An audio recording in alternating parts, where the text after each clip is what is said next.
Good evening everyone, good evening. हाँ जी, कैसे हैं सभी? बढ़िया। और कैसे चल रही हैं आप सभी की क्लासेस? कैसे रहे क्वेश्चंस? हाँ जी, कैसा रहा जो सैटरडे का जो सेशन था वो सभी का कैसा रहा? जल्दी से जल्दी बताइए। जो स्टूडेंट लाइव नहीं आए जल्दी से जल्दी लाइव जुड़ जाइए, क्योंकि आज की जो क्लास है बहुत ही इंपॉर्टेंट होने वाली है। बहुत ही अच्छे अच्छे क्वेश्चंस जो हैं हम करने वाले हैं, जो आपके पेपर के लिए बहुत ही इंपॉर्टेंट होने वाले हैं। तो जल्दी से जल्दी लाइव आ जाइए और जो आपके अंदर जो जोश है उसको आप दुगना कर दीजिए, क्योंकि हमेशा से मैं एक ही बात कहती हूँ, क्वेश्चंस मेरे हैं, जवाब आपके हैं। क्वेश्चंस मेरे हैं तो जवाब आपके हैं, तो आप सभी को जो है वो जवाब देना है, आंसर करना है। और साथ ही साथ सबसे बड़ी बात ये है कि आपके अंदर इतनी काबिलियत होनी चाहिए, इतना जोश होना चाहिए कि जो भी क्वेश्चंस आपके सामने पुट किए जा रहे हैं, चाहे वो थोड़े घुमा फिरा के पूछे जाते हो, लेकिन आप में इतना वो होना चाहिए कि आप उन क्वेश्चंस को अच्छी तरह सॉल्व कर दें और जो उनके जो एक्यूरेट जवाब हैं आप दे पाएं। क्लियर बात समझ में आए? तो जिन स्टूडेंट्स ने अभी तक सेशन को लाइक नहीं किया, लाइक कर दीजिए, शेयर नहीं किया, शेयर कर दीजिए, क्योंकि आपके जितने भी भाई बंधु साथी संगी जो भी हैं, जो किसी भी एग्जाम की तैयारी कर रही हैं, जिनका हिस्ट्री जो पोर्शन है अगर वो उनकी तैयारी कर रहे हैं, तो उनके लिए बहुत ही बेनिफिट, बहुत ही लाभदायक जो है वो क्लास होने वाली है। तो जल्दी से जल्दी लाइव आ जाइए और साथ ही साथ मुझसे साथ जुड़ जाइए, क्योंकि आज की क्लास के क्वेश्चन बहुत ही इंटरेस्टिंग है, बहुत ही इंपॉर्टेंट है आपके पेपर के अकॉर्डिंग, आपकी जनरल नॉलेज के अकॉर्डिंग। क्लियर बात समझ में? तो चलिए आज का सेशन शुरू करते हैं। सेशन को शुरू करने से पहले सबसे बड़ी बात, क्या आप सभी बढ़िया हैं, ठीक हैं, किसी प्रकार की दिक्कत समस्या? शुरू करें आज के सेशन को। जल्दी से जल्दी मुझे अपना थंबनेल बताइए कि क्या अभी सेशन को शुरू करें कि नहीं। चलिए आज के सेशन को शुरू करते हैं दुगने जोश के साथ, दुगनी एनर्जी के साथ। जल्दी से जल्दी आप सभी को जवाब देना है, बस क्वेश्चन मैंने पढ़ना है। क्लियर बात समझ? देखिए मैंने तो सिर्फ इतना काम करना है, मैंने क्वेश्चन को पढ़ना है, आपने सिर्फ ABCD में से बताना है। मैंने आपको ज्यादा काम दिया ही नहीं, क्योंकि मुझे पता है कि शाम का जो टाइम होता है आप लोगों को रेस्ट करने का टाइम होता है, लेकिन ये रेस्ट जो है वो कभी ना कभी जो है आगे जाके, मतलब जब आप अपने पैरों पर खड़े हो जाएंगे ना, तो पूरी लाइफ ही रेस्ट है। लेकिन अभी जो है वो आप लोगों का रेस्ट करने का टाइम नहीं है। अभी आप लोगों को सिर्फ एक ही चीज पे गौर करना है, वो है आपको पढ़ना है, आपको अपने संकल्प को क्या करना है, पूरा करना है, क्योंकि हमारी सीरीज का नाम ही क्या है, संकल्प है। तो चलिए शुरू करते हैं। फर्स्ट क्वेश्चन मेरा, जवाब आपका। अगर अभी तक आपने मेरे टेलीग्राम चैनल को ज्वाइन नहीं किया तो जल्दी से जल्दी ज्वाइन कर लीजिए। मेरा जो टेलीग्राम चैनल है उसका नाम है हिस्ट्री विद रितु मैम, वहां पे आपको हिस्ट्री से रिलेटेड इंफॉर्मेशन मिल जाएगी। क्लियर? चलिए आगे बढ़ते हैं फर्स्ट क्वेश्चन की तरफ। फर्स्ट क्वेश्चन देखिए क्या कहना चाहता है। बहुत इजी क्वेश्चन है और बहुत इंपॉर्टेंट क्वेश्चन है, और हमेशा से मैं क्लास में एक ही बात कहती आई हूं कि आज के टाइम में जितने भी पेपर आते हैं वो सारे स्टेटमेंट वाले क्वेश्चन आते हैं। जितने भी स्टेटमेंट वाले क्वेश्चन आते हैं आपके कॉन्सेप्ट्स जो है वो क्लियर होने चाहिए। हमें क्वेश्चन वो नहीं करने हैं कि महावीर स्वामी का जन्म कहाँ पे हुआ, महात्मा बुद्ध का जन्म कहाँ पे हुआ। हमें सीधे क्वेश्चन नहीं करने हैं, हमें क्वेश्चन वो करने हैं जो हमारे पेपर में आए। मेरी बात समझ में आए? अदरवाइज तो क्वेश्चंस के भंडार भरे हुए हैं किताबों के, ठीक है, लेकिन हमारे क्वेश्चन वो करने हैं जो हमारे कॉन्सेप्ट को क्या करते हो, क्लियर करते हो। तो चलिए शुरुआत करते हैं फर्स्ट क्वेश्चन की। फर्स्ट क्वेश्चन क्या कहता है कि जियाउद्दीन बन्नी बारे एट लिखे कथना ते गौर करो। कि जियाउद्दीन बन्नी नाम सुना होगा सभी ने, नाम तो सुना होगा जियाउद्दीन बन्नी, जैसे राहुल नाम का नाम सुना होगा वैसे जियाउद्दीन बन्नी भी सुना होगा। तो जियाउद्दीन बन्नी के बारे में जो यहाँ पे स्टेटमेंट्स दी गई हैं आपको वो बतानी है कि कौन सी, यहाँ पे क्या पूछा गया लास्ट में, कौन सी सही है, कौन सी सही है। बहुत ही अच्छा क्वेश्चन है, कौन सी सही है।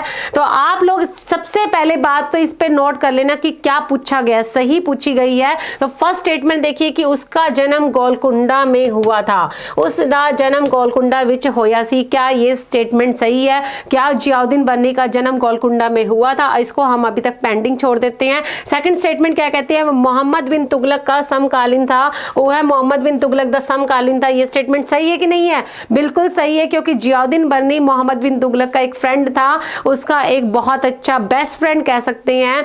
मोहम्मद बिन तुगलक का अच्छा फ्रेंड था और किसके दरबार में था? वो मोहम्मद बिन तुगलक के दरबार में था। थर्ड स्टेटमेंट क्या कहती है कि वो तारीख ए फिरोज शाही का लेखक था, वो है तारीख ए फिरोज शाही का लेखक से। बिल्कुल सही, तारीख ए फिरोज शाही का लेखक था, क्योंकि उसने जो मेन 2 किताबें लिखी थी उसका नाम था, एक का नाम था फतवा ए जहांदारी, एक का नाम था फतवा ए जहांदारी, फतवा ए जहांदारी, फतवा ए जहांदारी। उसकी एक बुक का नाम था फतवा ए जहांदारी और एक का नाम था तारीख ए फिरोजशाही। इसका मतलब ये वाली स्टेटमेंट भी सही है और ये वाली स्टेटमेंट भी सही है। इसमें से कौन सी स्टेटमेंट जो है वो गलत है, वो कौन सी है? उसका जन्म गोलकुंडा में हुआ था। क्या जियाउद्दीन बन्नी का जन्म गोलकुंडा में हुआ था? हाँ जी, क्या जियाउद्दीन बन्नी का जन्म गोलकुंडा में हुआ था? हाँ जी, बिल्कुल सही। ऑनलाइन बिल्कुल सही, बहुत अच्छी बात है, बिल्कुल सही। आपका आंसर बिल्कुल सही है कि उसका जन्म, क्या उसका जन्म गोलकुंडा में हुआ था? नहीं, बिल्कुल। इसका जन्म कहाँ पे हुआ था? बरन में हुआ था। कहाँ पे हुआ था? बरन में, जिसे आप वर्तमान में बुलंद शहर के नाम से जानते हैं। बरन को हम क्या कहते हैं? बुलंद शहर के नाम से जानते हैं। वर्तमान में हम इसे किस नाम से जानते हैं? बुलंद शहर के नाम से जानते हैं। तो जियाउद्दीन बन्नी का जन्म कहां पे हुआ था? बरन में हुआ था, ना कि गोलकुंडा में। और बरन को हम किस नाम से जानते हैं? बुलंद शहर के नाम से जो जानते हैं। और कब हुआ था? 1284-85 में इसका जन्म हुआ था। बिल्कुल सही, बहुत अच्छी बात है। हाँ जी, बिल्कुल सही। ऑनलाइन जिन जिन स्टूडेंट्स ने सही दिया, बिल्कुल सही। हाँ जी, बिल्कुल सही, वेरी गुड, वेरी गुड। देखिए क्वेश्चन, देखिए वह मोहम्मद बिन सुगलन का समकालीन था, ये स्टेटमेंट सही है। तारीख ए फिरोजशाही का लेखक था, ये भी सही है। तो सेकंड और थर्ड नंबर की जो स्टेटमेंट है वो बिल्कुल सही है। जो नहीं हो सकता वही तो हमें करके दिखाना है। जो लोगों की नजरों में लगता है कि नहीं हो सकता, वो हमें करके दिखाना है, हमें अपने पैरों पे खड़ा होना है। तो इस क्वेश्चन का आंसर क्या रहेगा? ऑप्शन नंबर सी, सेकंड और थर्ड, क्योंकि इसकी जो स्टेटमेंट है उसका जन्म गोलकुंडा में हुआ था। उसका याद कर लीजिए कि जियाउद्दीन बन्नी का जन्म कहां पे हुआ था? बरन बुलंद शहर में हुआ था। जब भी आप ये जो क्वेश्चंस करते हैं हिस्ट्री के, अपने साथ में पेन और अपनी नोटबुक लेके बैठिए, ताकि जो भी अलग क्वेश्चन आपको नजर आते हैं कि हमने ये फर्स्ट टाइम पढ़े हैं, उसे हाथों हाथ नोट कर लीजिए, जिससे कि आपको एग्जाम के टाइम में दिक्कत नहीं आएगी। क्लियर? बात समझ में आई? तो उसका जन्म गोलकुंडा में नहीं, उसका जन्म बरन और बुलंद शहर में हुआ था। कब? 1284 और 85 में। क्लियर? आगे बढ़े तो इसका आंसर क्या रहेगा? Option number second. उसका आंसर क्या रहेगा? Option number second. और जियाउद्दीन बन्नी की दो किताबें हैं, एक का नाम है तारीख ए फिरोजशाही और एक का नाम है फतवा ए जहांदारी। क्लियर? आगे बढ़ते हैं नेक्स्ट क्वेश्चन की तरफ। क्वेश्चन नंबर 2 क्या कहता है? देखिए क्या कहता है, which one of the following was the son name of the Mughal princess Jahanara? Mughal राजकुमारी जहांआरा दा उपनाम केड़ा सी? बहुत अच्छा क्वेश्चन है, बहुत ही इजी क्वेश्चन है, बिल्कुल सही। ऑनलाइन, हाँ जी, ऑनलाइन जल्दी से जल्दी पढ़िए। जो स्टूडेंट लाइव आ चुके हैं जल्दी से जल्दी इस क्वेश्चन को पढ़िए। Good evening, good evening, good evening everyone, good evening. हाँ जी, जल्दी से बताइए, ठीक हो सारे? बढ़िया हो? हाँ जी, चलिए शुरू करते हैं। कैसा रहा कल का संडे? बहुत बढ़िया रहा, अच्छी बात है। तो चलिए पढ़ते हैं आगे क्वेश्चन। मुगल राजकुमारी जहांआरा दा उपनाम केड़ा सी? आप सभी ने जहांआरा का नाम सुना हुआ है। ये शाहजहां की बेटी थी, औरंगजेब की बहन थी। शाहजहां की बेटी का नाम जहांआरा था। आप सभी को मैं एक इंफॉर्मेशन दे दूं, ये बहुत बार क्वेश्चन पूछा गया था कि जब औरंगजेब, मतलब शाहजहां के बेटे औरंगजेब ने जब शाहजहां को एक जेल में डाल दिया था, उस जेल में शाहजहां के साथ कौन थी जो उसका ध्यान रखती थी? उसका नाम था जहांआरा। कौन थी? जहांआरा, जो शाहजहां की बेटी थी, जो शाहजहां के अंतिम समय में, लास्ट टाइम में उसके साथ में थी। तो वो कौन थी? जहांआरा थी। तो जहांआरा जो थी वो कविताएं लिखती थी। क्या लिखती थी? कविताएं लिखती थी। तो उस कविताओं में अपना नाम क्या देती थी? जैसे होता है ना कि जैसे आपने बहादुर शाह जफर का नाम सुना हुआ है, तो बहादुर शाह किस नाम से कविताएं लिखता था? जफर नाम से लिखता था। किस नाम से? जफर नाम से कविताएं लिखता था। आपने सिकंदर लोदी का नाम सुना हुआ है। सिकंदर लोदी किस नाम से? गुलरुखी नाम से। किस नाम से? गुलरुखी नाम से कविताएं लिखता था। गुलरुखी नाम से क्या लिखता था? कविताएं लिखता था। और बहादुर शाह जफर किस नाम से लिखता था? जफर के नाम से कविताएं लिखता था। और सिकंदर लोदी, बहुत बार क्वेश्चन पूछा गया, सिकंदर लोदी जिसने आगरा शहर की स्थापना की थी, वो कौन सी, किस उपनाम से कविताएं लिखता था? तो किस नाम से? गुलरुखी नाम से लिखता था। तो आप लोगों से क्वेश्चन क्या पूछा गया? जहांआरा किस उपनाम से कविताएं लिखती थी? बताइए जल्दी ऑनलाइन। हाँ जी, क्या बात? ए? नहीं, बिल्कुल नहीं, ए सही नहीं है, बिल्कुल भी सही नहीं है। हाँ जी, तुक्का मार लो, कोई बात नहीं, तुक्का मार लीजिए, कोई दिक्कत नहीं, अच्छी बात है। गलत करोगे तभी तो नया सीखोगे। तो बताइए जहांआरा किस उपनाम से कविताएं लिखती थी? तो वो किस लिखते? मखफी के नाम से। किस नाम से? मखफी के नाम से लिखती थी। क्या लिखती थी? जहांआरा जो थी वो मखफी के नाम से क्या लिखती थी? कविताएं लिखती थी, उपनाम से कविताएं लिखती थी। और आप सभी को मैं एक चीज बता दूं, अभी जो भी आप लोगों को जो क्वेश्चंस करवाए जाते हैं वो आपके सिलेबस के अकॉर्डिंग अकॉर्डिंग करवाए जाते हैं, क्योंकि मुझे पता है कि आज के टाइम में किस तरह से पेपर आता है और किस तरह से क्वेश्चन पूछे जाते हैं। तो आप लोग इस चीज से बेफिक्र रहिए कि आप लोगों के सिलेबस से बाहर करवाए जा रहे हैं, नहीं, उल्टा सिलेबस के अंदर से आप लोगों के लिए ढूंढ ढूंढ के क्वेश्चन लेके आए गए हैं, ताकि आप, क्योंकि ऊपर वाले क्वेश्चन तो आप सभी को पता होते हैं, सभी करवाते हैं, लेकिन जो डीपली क्वेश्चन है वो बहुत कम करवाते हैं। तो ध्यान रखिएगा, ये जो क्वेश्चंस करवाए जा रहे हैं आपकी सिलेबस के अकॉर्डिंग, आपके पेपर के लिहाज से बहुत इंपॉर्टेंट है। क्लियर, बात समझ में आई? तो जहारा कौन सी, ये मुगल शहजादी जो शाहजहां की बेटी थी, वो किस नाम से, मखफी के नाम से क्या लिखती थी, कविताएं लिखती थी। क्लियर, बात समझ में आ गई? बहुत अच्छा क्वेश्चन था। आगे बढ़ते हैं थर्ड क्वेश्चन की तरफ। क्वेश्चन देखिए क्या कहना चाहता है, क्वेश्चन बताइए क्या कहना चाहता है। क्वेश्चन देखिए कि गांधी इरविन समझौते दे हस्ताक्षरकरण विच 8 लिखा विचों किसने महत्वपूर्ण भूमिका निभाई सी। मतलब कि जब गांधी और इरविन के बीच में जब समझौता हुआ था, मतलब आप सभी को पता है कि गांधी और इरविन के बीच में जो समझौता हुआ था वो कब हुआ था, 5 मार्च 1931 को क्या हुआ था, समझौता हुआ था।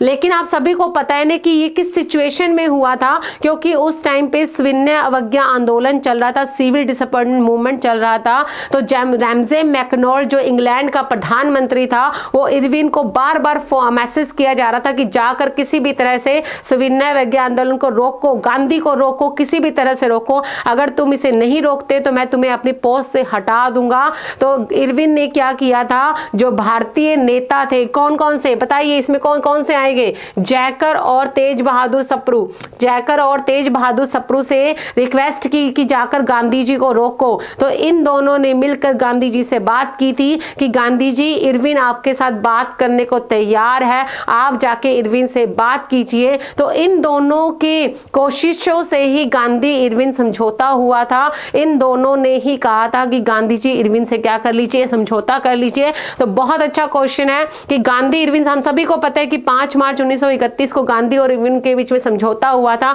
लेकिन वो किसके कहने पर हुआ था, किसके प्रयासों से हुआ था, किसकी कोशिशों से हुआ था। तो वो किसकी कोशिश से हुआ था, तेज बहादुर सप्रू और जयकर के प्रयासों से हुआ था। अगर आप लोगों को याद करना है तो याद करने की ट्रिक मैं आपको बताती हूँ कि बहादुर जो था वो बहुत बहादुर था, जिसने गांधी और इरविन के बीच में क्या करवाया, समझौता करवाया। इस वजह से उसकी क्या हो गई, जय जय हो गई। मतलब कि जो बहादुर जय नाम का जो लड़का था वो बहुत बहादुर था, इस वजह से गांधी और इरविन के बीच में क्या हो गया, समझौता हो गया। इस वजह से उसकी क्या हो गई, जय जय होगी। क्या हो गई, जय जय होगी। जयकारे के क्या लगाए गए, नारे लगाए गए कि बहादुर की जय हो, बहादुर की जय हो। तो तेज बहादुर सप्रू और जयकर के प्रयासों से ही क्या हुआ था, गांधी और इरविन के समझौता हुआ था।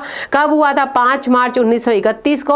और इसी के साथ मैं आप लोगों को बता दूं, यहाँ बात खुली है तो बता देती हूँ कि इसी समझौते के तहत गांधी जी जो थे वो सेकंड राउंड टेबल में, सेकंड गोलमेज सम्मेलन में गए थे, और इसी समझौते के तहत सविनय अवज्ञा आंदोलन को रोका गया था। और इसी समझौते के तहत जितने भी जो राजनीतिक अपराधी थे उन सभी को क्या किया गया था, रिहा किया गया था। बस यहाँ पे गलती क्या रही कि यहाँ पर ये नहीं ध्यान दिया गया कि यहाँ पर क्या लिखा जा रहा है, राजनीतिक अपराधी, क्योंकि जो भगत सिंह सुखदेव राजगुरु थे वो क्रांतिकारी अपराधी थे, न कि राजनीतिक अपराधी थे। अगर गांधी जी ने यहाँ पे ये नोटिस किया होता कि सिर्फ राजनीतिक अपराधियों की बात लिखी हुई है, क्रांतिकारी अपराधियों की बात नहीं लिखी हुई, तो यहाँ पे भगत सिंह सुखदेव राजगुरु की फांसी के लिए हम गांधी जी को जिम्मेदार नहीं ठहराते, और भगत सिंह सुखदेव राजगुरु को क्या पता उम्र कैद की सजा दे दी जाती। क्लियर, बात समझ में आई? तो ये चीजें जो है वो बहुत ही डीपली कॉन्सेप्ट है जो समझने वाला है कि किस तरह से गांधी जी को हम भगत सिंह सुखदेव राजगुरु की फांसी के लिए जिम्मेदार ठहराते हैं, क्यों ठहराते हैं, इसके पीछे एक पूरी कहानी है। बात समझ में आई? तो गांधी और इरविन के बीच में समझौता कब हुआ था, बहुत इजी और बहुत अच्छा क्वेश्चन है, 5 मार्च 1931 को हुआ था, और इसे हम दिल्ली पैक्ट के नाम से जानते हैं। किस नाम से, दिल्ली पैक्ट के नाम से जानते हैं। क्लियर, बात समझ में आ रहा? ऑनलाइन किसी प्रकार की दिक्कत, समस्या, कोई शंका, ऐसा कुछ जो आप लोगों को समझ में ना आ रहा हो? बिल्कुल सही, हाँ जी बिल्कुल सही, आप लोगों का आंसर, बहुत अच्छी बात है। तो इसका आंसर क्या आएगा, ऑप्शन नंबर 2 और 3। तो यहाँ पे क्या आएगा, बी और 4, बी नंबर इसका आएगा, ऑप्शन क्या रहेगा, आंसर रहेगा 2 और 4। क्लियर, क्योंकि बहादुर के क्या लगाएंगे, जय जयकार के नारे लगाएंगे। क्लियर, समझ में आ रहा है, दिक्कत क्लियर है?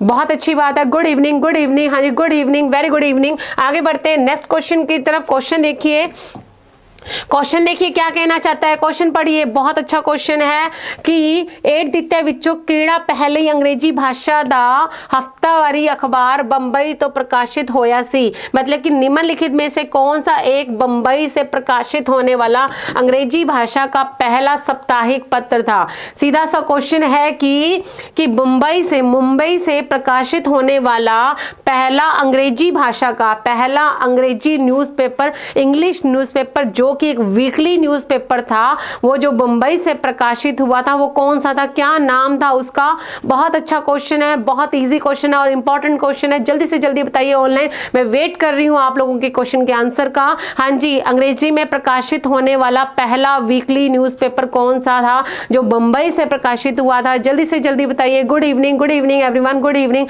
हाँ जी बताइए, कौन सा था अंग्रेजी भाषा से प्रकाशित होने वाला पहला साप्ताहिक पत्र, कौन सा था। आपके सामने 4 ऑप्शन दिए हुए, Bombay courier, Bombay gazette, Bombay Herald और बॉम्बे टाइम्स। बताइए। हाँ जी, बिल्कुल सही, नो, ये आंसर नहीं आएगा, बिल्कुल नहीं। हाँ जी, कोई बात नहीं, गलत हो गया। देखिए, मैं हमेशा एक ही बात कहती हूँ कि गलत करोगे तभी तो नया सीखोगे, क्योंकि जब हम गलत करते हैं तभी तो हमें याद आता है कि यार ये क्वेश्चन मैंने क्लास में गलत किया था, तो इस बार मेरा ये गलत नहीं होगा। ये हमेशा इस चीज़ को अपने गांठ बांध लीजिए, इस चीज़ को अपने दिमाग में बिठा लीजिए कि आज गलत करो कोई दिक्कत नहीं है, लेकिन पेपर में आपका गलत नहीं होना चाहिए, क्योंकि पेपर एक ऐसा मंच है, एक ऐसा दिन है जिस दिन ऐसा लगता है कि यार ये मुझे क्रैक करना है, मुझे किसी भी तरह से पार करना है। और वैसे भी मैं हमेशा से एक ही बात कहती आई हूं कि जब पढ़ने बैठो तो ऐसे पढ़ने बैठो कि लगे कि कल आपका पेपर है। क्लियर, बात समझ में आए तो बात बताइए कि कौन सा प्रकाशित होने वाला पहला न्यूज़पेपर था, तो वो कौन सा था, बॉम्बे हेरोल्ड था। बिल्कुल सही, online option number 3 Bombay Harold. Bombay Harold इसका क्या था, आंसर था, जो 1789 में प्रकाशित हुआ था, लेकिन बाद में 1791 में इसका नाम जो है वो चेंज कर दिया गया और क्या रख दिया गया, बॉम्बे गजट रख दिया गया। क्या रख दिया गया, बॉम्बे गजट। मतलब कि प्रकाशित होने वाला पहला न्यूज़पेपर मुंबई से अंग्रेजी में वीकली न्यूज़पेपर कौन सा था, बॉम्बे हेरोल्ड।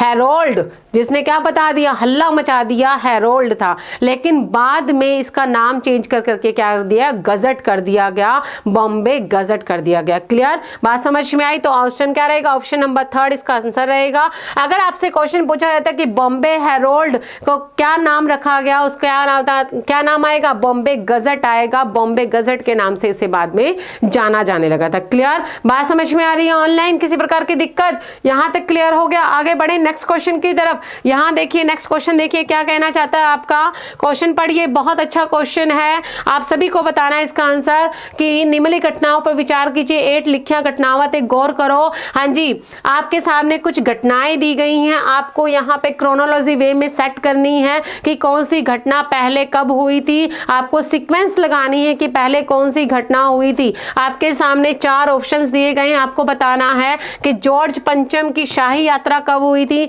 बंगाल। अगर आप लोगों का इनका टाइम पीरियड याद है तो आप लोगों के लिए बहुत इजी है इस क्वेश्चन को करना कि सम्राट जॉर्ज पंचम की शाही यात्रा कब हुई थी, बंगाल का विभाजन कब हुआ था, शिमला शिष्टमंडल कब हुआ था और मुस्लिम लीग का जन्म कब हुआ था। बताइए, आपको यहाँ पे क्रोनोलॉजी वे में सेट करना है। क्वेश्चन को ध्यान दीजिए, पढ़िए। कालक्रम 8 लिखिया विचों कीड़ा है। बताइए, हाँ जी, आप सभी बताइए कि जॉर्ज पंचम कब आया था भारत में, जब भारत की कैपिटल को चेंज करने की घोषणा की गई थी और बंगाल के विभाजन को रद्द करने की घोषणा की गई थी। याद कीजिए, मैंने क्लास में करवाया था आप सभी को कि बंगाल का जो पार्टीशन हुआ था उसको कब खत्म किया गया था, कब खत्म किया गया था, 1911 में। और किस खुशी में, क्योंकि मैंने आप लोगों को बाय ट्रिकी वे में भी करवाया था कि जब इंग्लैंड का सम्राट जॉर्ज पंचम आ रहा था तो उसने रास्ते में सोचा कि मैं भारत जा रहा हूं तो मैं खाली हाथ जा रहा हूं, क्योंकि नॉर्मल सी बात है जब हमारे घर में कोई मेहमान आता है तो कुछ ना कुछ लेके आता है कि नहीं लेके आता, आता है कि नहीं आता। उसी तरह से जॉर्ज पंचम भी जब भारत आ रहा था तो उसने सोचा कि क्यों न मैं भारतीयों के लिए कोई तोहफा लेके जाऊं, तो उसने सोचा कि क्यों न भारतीयों के अंदर जो ज्वाला अग्नि फूट रही, जो आग फैल रही है, उसको कम कर दिया जाए। इस वजह से उसने सोचा कि बंगाल का जो पार्टीशन है उसे क्या कर दिया जाए, खत्म कर दिया जाए। वो दो घोषणाएं लेके आया था, एक ये थी कि पार्टीशन ऑफ बंगाल को क्या कर दिया जाए, खत्म कर दिया जाए, और दूसरी जो कैपिटल थी, जो कलकत्ता जो पहले कैपिटल थी, उसको क्या कर दिया गया, दिल्ली कर दिया गया। बात समझ में आई? तो ये कब आया था? 1911 में। बंगाल का विभाजन, पार्टीशन ऑफ बंगाल कब हुआ था? 1905 में। 1905 में हुआ था। और शिमला शिष्टमंडल कब हुआ था? अक्टूबर 1906 में। अक्टूबर 1906 में। और मुस्लिम लीग की स्थापना कब हुई थी? दिसंबर 1906 में। दिसंबर 1906 में। दिसंबर 1906 में क्या हुई थी? दिसंबर 1906 में। तो ध्यान दीजिएगा, देखिए सबसे पहले क्या हुआ था? 1905 में बंगाल का पार्टीशन हुआ था, नंबर सेकंड। हाँ जी, यहाँ पे भी सेकंड आ रहा है, यहाँ पे भी सेकंड आ रहा है, यहाँ पे नहीं आ रहा, तो इसका मतलब ये भी गलत है, ये भी गलत है। क्वेश्चन को ऐसे सॉल्व करो जिससे कि आप लोगों को पता चले कि हमने बिल्कुल, क्योंकि कई बार क्या होता है, आप क्वेश्चन कर तो देते हो, आप डाउटफुल रहते हो, यार नहीं मेरा गलत हो सकता है। नहीं, आप इस तरह से सॉल्व करो कि ये तो बिल्कुल गलत है, ये तो हो ही नहीं सकता। अब हम बात करते हैं, ये दोनों आंसर तो आ ही नहीं सकते, आंसर तो एक ही आएगा। तो आप देखिए, बंगाल का पार्टीशन हो गया, उसके बाद अक्टूबर पहले आएगा कि दिसंबर पहले आएगा? पहले अक्टूबर आएगा 1906। तो option number third, option number third यहाँ पे देखिए, यहाँ पे दिया गया है, तो इसका मतलब ये तो क्या हो गया, गलत हो गया। सेकंड, थर्ड, फोर्थ और फर्स्ट, सेकंड में क्या आ जाएगा? बंगाल का विभाजन, थर्ड में शिमला शिष्टमंडल, चौथे में मुस्लिम लीग का जन्म, और फोर्थ में फर्स्ट में क्या आ जाएगा? सम्राट जॉर्ज पंचम की शाही यात्रा। क्लियर? बात समझ में आई? आप सभी को इसके साथ में एक चीज और बता दूं, शिमला के अंदर एक मुसलमानों की एक मंडली गई थी, मुसलमानों का एक ग्रुप गया था, और उनका लीडर कौन था? सर आगा खां। याद रखिएगा, बहुत इजी क्वेश्चन है। उस टाइम पे शिमला के अंदर भारत का वायसराय कौन था? मिंटो था। क्या नाम था? मिंटो था। और उससे मिलने कौन गया था? आगा खां गया था। एक बात है ना, गोली आती है मिंटो फ्रेश, आती है कि नहीं आती? तो मिंटो खाते हैं कि नहीं खाते? तो मिंटो से मिलने कौन गया? सर आगा खां। सर आगा खां गया। और जब मिंटो के से मिलने गए शिमला के अंदर, तो मिंटो ने इनको भड़का दिया कि जैसे हिंदुओं ने अपनी एक पार्टी बनाई है कांग्रेस, उसी तरह से तुम्हें भी अपनी एक क्या बनानी चाहिए? पार्टी बनानी चाहिए, मुसलमानों की एक पार्टी बननी चाहिए। इस वजह से जब आगा खां वापस आया, तो मुसलमानों का एक जो लीडर था, जिसका नाम था नवाब सलीमुल्लाह खान, नवाब सलीमुल्लाह खान, उससे बात की कि अंग्रेज जो है वो ऐसा कह रहे हैं कि क्यों ना मुसलमानों की क्या बननी जानी, क्यों ना मुसलमानों की क्या बन जानी चाहिए? लीग बन जानी चाहिए। इस वजह से नवाब सलीमुल्लाह खान ने दिसंबर 1906 में कहां पे? ढाका में क्या की थी? मुस्लिम लीग की क्या की थी? स्थापना की थी। क्लियर? बात समझ में? इसी के साथ आपके देखिए कितने क्वेश्चन क्लियर हो जाते हैं कि जॉर्ज पंचम की शाही यात्रा 1911 में बिल्कुल सही है, लेकिन यहां से आपको दो नई चीजें जानने को मिली। एक तो कलकत्ता से दिल्ली, और दूसरे बात बंगाल और पार्टीशन क्या कर दिया? खत्म कर दिया गया। बंगाल का विभाजन 1905 में किया गया था, 16 अक्टूबर 1905 में। शिमला शिष्टमंडल, उस टाइम पे भारत का वायसराय शिमला में कौन था? मिंटो था। सर आगा खां के नेतृत्व में, मिंटो खाते हैं तो ध्यान रखिएगा, आगा खां के नेतृत्व में मिलने गया था। उसके बाद जब वापस आया तो शिमला शिष्टमंडल मुस्लिम लीग की क्या हुई थी? स्थापना हुई थी। क्लियर? बात समझ में आए तो ध्यान रखिएगा, ऑप्शन नंबर ए इसका क्या रहेगा? आंसर रहेगा। क्लियर? आगे बढ़े नेक्स्ट क्वेश्चन की तरफ। नेक्स्ट क्वेश्चन देखिए क्या कहता है, बहुत अच्छा क्वेश्चन है, बहुत ही इजी क्वेश्चन है कि श्वेतांबर परंपरा के अनुसार एड द्वितीया श्रद्धालुओं विचों केड़ी औरत श्रद्धालु सी? हाँ जी दसो, श्वेतांबर परंपरा के अनुसार निम्नलिखित तीर्थंकरों में से कौन सी महिला तीर्थंकर थी? बताइए ऑनलाइन।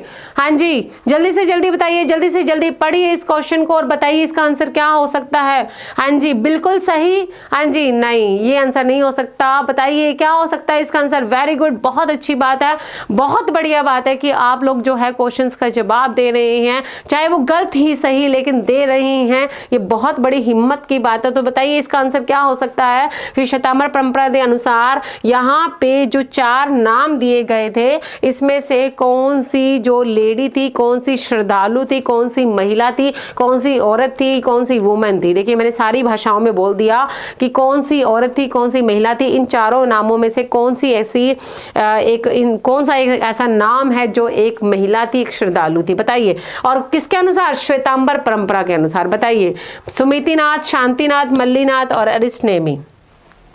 बताइए जल्दी से जल्दी इसका आंसर। आपको वैसे तो ऑप्शन के अंदर ही पता चल जाएगा, क्योंकि पता चलता है कि वुमेन और मेंस के नाम में क्या डिफरेंस होता है, आप सभी देख सकते हैं। तो बताइए। हाँ जी बिल्कुल सही, ऑनलाइन, बहुत अच्छी बात है, बहुत बढ़िया बात है, very good very good very good. हाँ जी बताइए। देखिए आप सभी को मैं बता दूं कि जैन धर्म जो था वो 2 पार्ट्स में डिवाइडेड था। एक का नाम था श्वेतांबर और एक का नाम था दिगंबर। एक का नाम था दिगंबर और एक का नाम था श्वेतांबर। जो दिगंबर संप्रदाय वाले जो लोग थे ना वो कट्टर है। कैसे हैं? कट्टर है। उनके अकॉर्डिंग जो स्त्री है, जो महिला है, जो लेडी है, वो कभी भी श्रद्धालु नहीं बन सकती, कभी भी श्रद्धालु नहीं बन सकती। लेकिन जो श्वेतांबर परंपरा है वो ये कहती है कि जो लेडी है, जो महिला है, वो क्या बन सकती है? श्रद्धालु बन सकती है। और क्या बन सकती है? मोक्ष को प्राप्त कर सकती है, ईश्वर को प्राप्त कर सकती है। बात समझ में आई? तो श्वेतांबर परंपरा क्या कहती है कि जैन धर्म में कितने तीर्थंकर हैं? 24 तीर्थंकर है, 24 श्रद्धालु हैं। इसमें से जो 19वें नंबर का जो तीर्थंकर है मल्लीनाथ,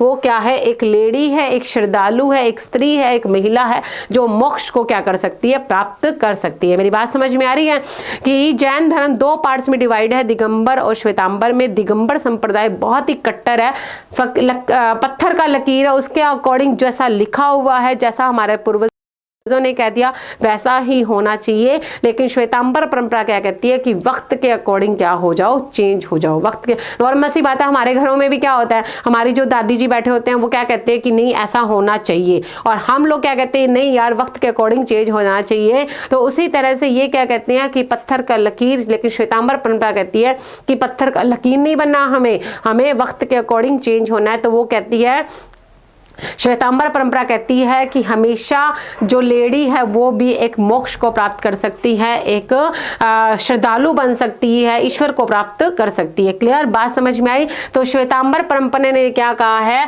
कि जो 24 तीर्थंकर हैं, उन 24 तीर्थंकर में से जो 19वें तीर्थंकर है, 19वें जो श्रद्धालु है जिनका नाम है मल्लीनाथ, वो क्या है? एक लेडी है, एक वुमेन है, एक स्त्री है, जो मोक्ष को प्राप्त कर सकती है। बिल्कुल सही ऑनलाइन, बहुत अच्छी बात है। इस कॉन्सेप्ट को समझिए, बहुत ही इंपॉर्टेंट है और बहुत इंपॉर्टेंट क्वेश्चन है। आगे बढ़े तो इसका आंसर क्या रहेगा? Option number 3। आगे देखिए नेक्स्ट क्वेश्चन क्या कहता है, बहुत अच्छा क्वेश्चन है और नया क्वेश्चन है कि प्लासी दी लड़ाई विच हार के बाद सिराजुद्दौला मैदान तो भज गया, उसने 8 द्वितीय विचों वाहना, मतलब कौन से वाहना का यूज किया, कौन से व्हीकल का यूज किया, कौन से साधन का सोर्स का यूज किया सिराजुद्दौला को मैदान से भागने के लिए। आप कब सभी को सिराजुद्दौला के नाम से पता चल गया होगा कि 1757 में क्या हुआ थी? प्लासी की लड़ाई हुई थी। क्या हुई थी? प्लासी की लड़ाई हुई थी। और वो प्लासी की लड़ाई किसके बीच में हुई थी? बंगाल का जो शासक था, बंगाल का जो नवाब था जिसका नाम था सिराजुद्दौला, और दूसरी तरफ कौन था? क्लाइव था। इन दोनों की सेनाओं के बीच में क्या हुआ था? प्लासी का युद्ध हुआ था, बैटल ऑफ प्लासी, जो मोस्ट इंपॉर्टेंट है, आप सभी को पता है कब हुआ था? 1757 में। और इसी के साथ मैं आप लोगों को एक क्वेश्चन बता दूं, बहुत बार पेपर में पूछा गया, मैंने मोस्टली पंजाब के पेपरों में देखा है कि प्लासी कौन सी नदी के ऊपर है? तो प्लासी कौन सी नदी के ऊपर है? भागीरथी नदी के ऊपर। कौन सी नदी? भागीरथी नदी, जिसे हम गंगा नदी के नाम से भी जानते हैं। लेकिन आप चीज का ध्यान रखिएगा, ऑप्शन में गंगा नदी भी होता है और भागीरथी नदी भी होता है, तो आपको भागीरथी नदी पे टिक मार्क करना है। और प्लासी कहां पे है? बंगाल में। कहां पे है? बंगाल के मुर्शिदाबाद में है। कहां पे है? मुर्शिदाबाद में। कहां पे है? बंगाल के मुर्शिदाबाद में है। क्लियर? बात समझ में? ये क्वेश्चन हमेशा पूछा जाता है कि बैटल ऑफ प्लासी किसके बीच में हुआ? सिराजुद्दौला और क्लाइव के बीच में। अंग्रेजी गवर्नर था क्लाइव। और प्लासी कहां पे है? बंगाल के मुर्शिदाबाद जिले में है। और प्लासी कौन सी नदी के ऊपर है? भागीरथी नदी के ऊपर है। क्लियर? बात समझ में आई? अब यहाँ पे क्वेश्चन करते हैं कि जब प्लासी का युद्ध हो रहा था, जब सिराजुद्दौला को लगा कि मैं हार चुका हूं, तो वो जब युद्ध के मैदान से भागने लगा तो उसने कौन से व्हीकल का यूज किया था? कौन से वाहन का यूज किया था? जल्दी से जल्दी बताइए। हाँ जी, मैंने बता ही दिया है, पालकी का यूज किया था। ये मैंने क्लास में भी आप लोगों को एक बार बताया था कि सिराजुद्दौला जब मैदान से भागने लगा तो उसने कौन से व्हीकल का यूज, कौन से वाहन का यूज किया था? तो वो किसका यूज किया था? पालकी का यूज किया था। हाँ जी बिल्कुल सही। जिन जिन स्टूडेंट्स ने मुझसे ये क्वेश्चन किया था, मुझे पता है सभी का आंसर सही है, बिल्कुल सही है, बिल्कुल। हाँ जी, बहुत अच्छी बात है, बहुत बढ़िया बात है कि आप लोगों को ये क्वेश्चन याद था। मैंने आप लोगों को जब मैंने क्वेश्चन करवाया भी था तभी मैंने आप लोगों को बताया था कि ये आप लोगों के लिए नया क्वेश्चन है, तो अपने दिमाग में बिठा लीजिए। तो उसने किसका यूज किया था? पालकी का यूज किया था। क्लियर? बात समझ में? तो ऑप्शन नंबर 4 इसका क्या रहेगा? आंसर रहेगा। आगे बढ़ते हैं नेक्स्ट क्वेश्चन की तरफ। हाँ जी, बताइए इसका आंसर। आप सभी को इसका आंसर आता है कि in which of the following year was the Enfield rifle introduce in India, कि भारत विच एनफील्ड राइफल ਨੂੰ अगले ਕਿਹੜੇ ਸਾਲਾਂ ਵਿੱਚ ਪੇਸ਼ ਕੀਤਾ ਗਿਆ ਸੀ। ਹਾਂਜੀ ਦੱਸੋ, ਇਸ ਦਾ ਆਨਸਰ ਕੀ ਹੋ ਸਕਦਾ ਹੈ ਕਿ एनफील्ड राइफल ਨੂੰ ਕਦੋਂ भारत ਵਿੱਚ यूज ਕੀਤਾ ਗਿਆ ਸੀ। ਹਾਂਜੀ ਦੱਸੋ, ਇਸ ਦਾ आंसर ਕੀ हो सकता है कि देखिए हम सभी को पता है कि 1857 की जो क्रांति हुई थी, रिवॉल्ट हुआ था, वो किसकी मेन कारण क्या था? एनफील्ड राइफल था। हालांकि हम सभी को पता है कि 1757 में जब प्लासी का युद्ध हुआ था, उसके बाद जब बंगाल पर अंग्रेजों का अधिकार हो गया था, तो वहां से लेकर 1857 तक जो 100 साल निकाले हैं, इन 100 सालों में ऐसे ऐसे काम हुए थे जिससे भारत के लोगों में क्या था? इतना गुस्सा था। बस उस गुस्से को एक चिंगारी देने की जरूरत थी, और उस चिंगारी का काम किसने किया था?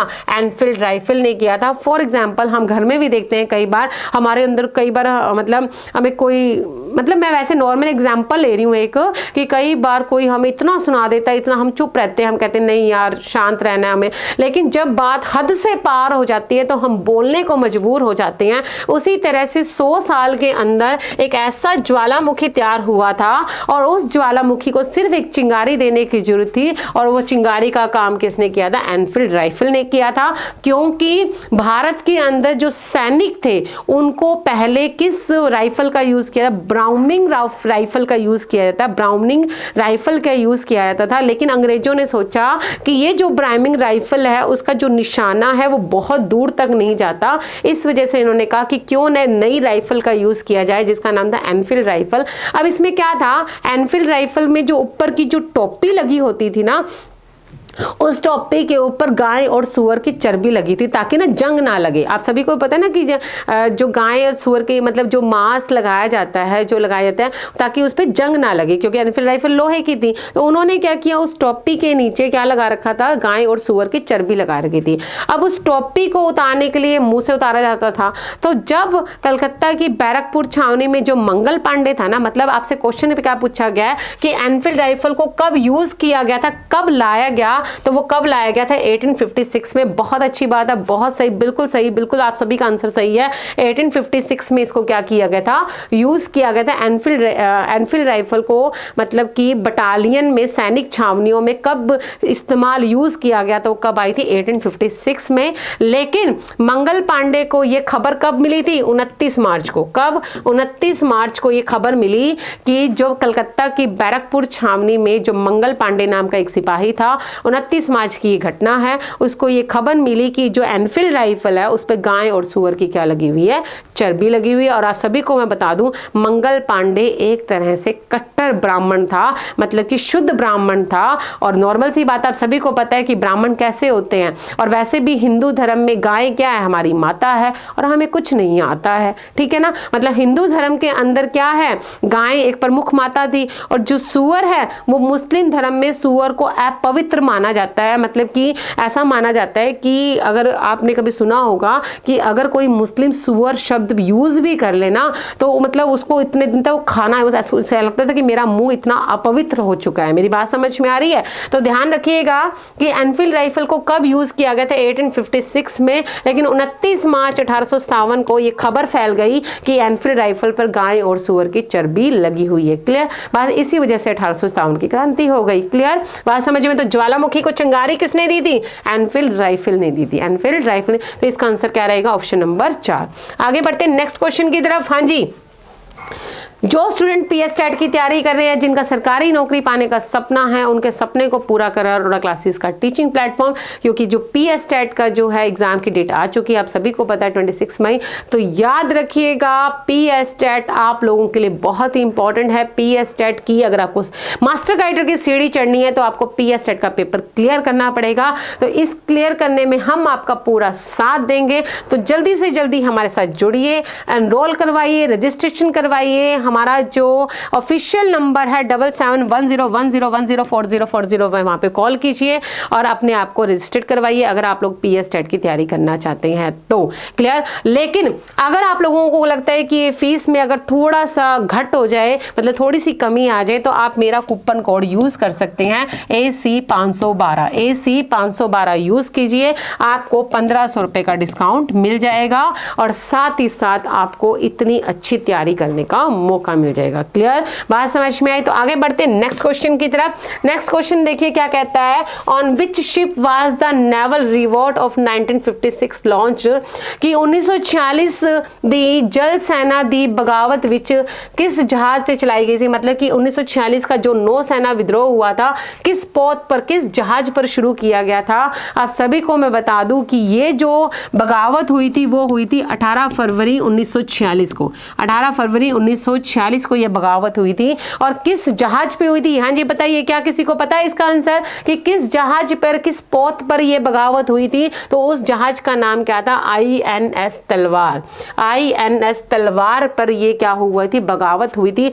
क्यों हुई थी? आप सभी को पता है कि जो अंग्रेज थे वो सैनिकों के साथ बहुत ही बुरा व्यवहार करते थे। आप सभी को बताऊं कि जो सैनिक थे उनमें क्या होता था कि जो अंग्रेज सैनिक हैं उन्हें अच्छा खाना दिया जाता था, अच्छी पोजीशन दी जाती थी, अच्छी सैलरी दी जाती थी, लेकिन हम भारतीयों के साथ, हम भारतीय सैनिकों के साथ कुत्ते से भी गंदा व्यवहार किया जाता था। हमें खाना नहीं दिया जाता था, हमें सड़ा गला खाना दिया जाता था, हमें पेंशन, हमें सैलरी नहीं दी जाती थी, हमें प्रमोशन नहीं किया जाता था और हमारे साथ हमारी हमेशा हर टाइम पे रैगिंग होती रहती थी, हमें गंदी तरह से हमें गालियां दे के बात की जाती थी। इस वजह से जब सैनिकों को लगा कि अब भारत में क्या आजादी की हवा फैल चुकी है तो हमें भी क्या कर देनी चाहिए, बगावत करनी चाहिए, हमें भी विद्रोह कर देना चाहिए। तो उस टाइम पे जो जहाज था वो कौन सा जहाज था? INS तलवार। और इस तलवार पे एक व्यक्ति था जिसका नाम था VC दत्त।